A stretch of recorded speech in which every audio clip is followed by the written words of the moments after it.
Once again, we feel we are at home. Yeah. So now we come from play important tournament. We are in the beginning of the last period of the season. So will be important for us to be together and preparing that last 2 months. Coach, what's your expectation for this tournament? Our expectation is always high. So we have a big squad. All the players, we have a lot of matches. They are fighting for have opportunities. This is our mentality. Always do your best for the team. So once again, we want to have a good performance, and in the end, look for the last months in the season with a good perspective. In your squad, there are any key player missing? Sorry. In your squad, Yes, there we are have any key some player missing? situations, but it's something we need to deal during the all the season. So once again, we need to deal with that. Thank you. Tunamshukuru Mungu tumefika Zanzibar salama. Kama ambavyo unajua, unapokuwa sehemu ya familia ya Young Africans, kwenye kila kitu ambacho kinakuwa mbele yako lazima uhakikishe kwamba kinakuwa chako. So tuko hapa on a mission na tunaamini tutakuwa na michuano mizuri kama ambavyo ilikuwa msimu uliopita. Pamoja na kuwa na kikosi kikubwa, lakini mara nyingi mashindano kama ya Muungano, Kombe la Mapinduzi imekuwa ni nafasi kuwatumia wachezaji wasiopata nafasi sana. Wewe unakaa karibu na mwalimu, tutegemee pengine mabadiliko makubwa ya kikosi, ama tunaweza kuona kikosi kile kile full mkoko? Kila kitu kina mipango yake, hasa ikizingatia sehemu ambayo tuko kwa sasa hivi kwenye msimu. Kwa hiyo tunaamini mpango ambao tumekuja nao kuja kwenye michuano hii, hasa ikizingatiwa kauli yangu ya awali ambayo nimekuambia, unapokuwa Young Africans, kila ambapo unaingia kwenye mashindano unahitaji kombe. Mimi naamini tutakuwa na mpango mzuri wa kuyaendea mashindano haya, lakini pia kuhakikisha tunakuwa vizuri tunapoelekea mwishoni mwa msimu wa 2025-26.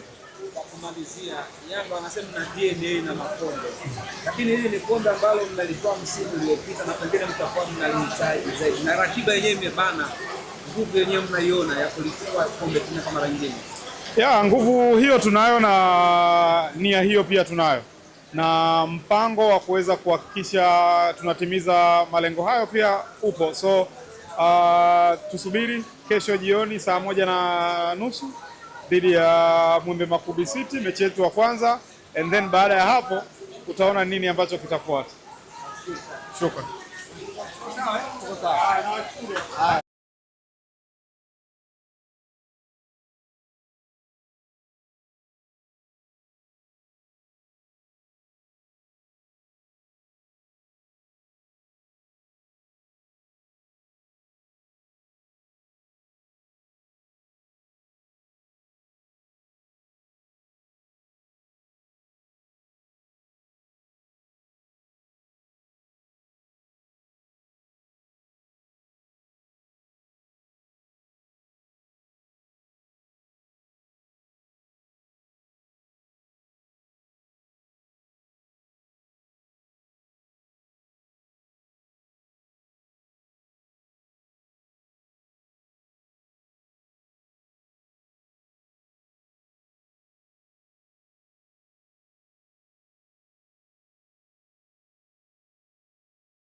Sandro!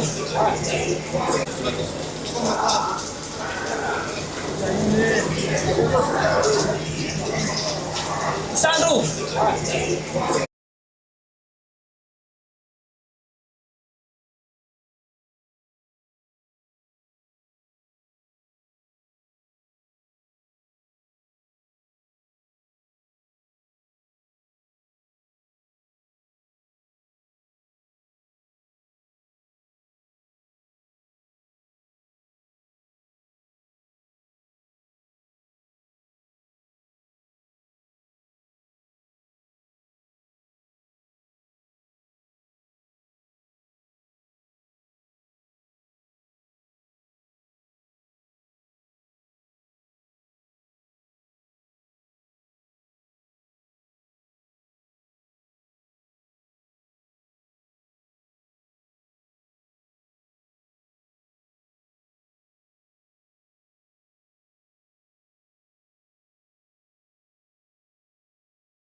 Kesho majira saa moja na robo za jioni katika uwanja wa New Amaan Complex, Yanga mabingwa tetezi.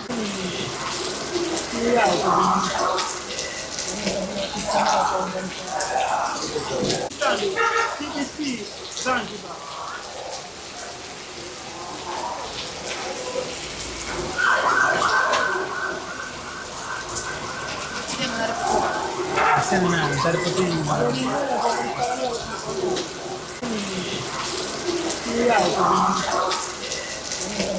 Yeah.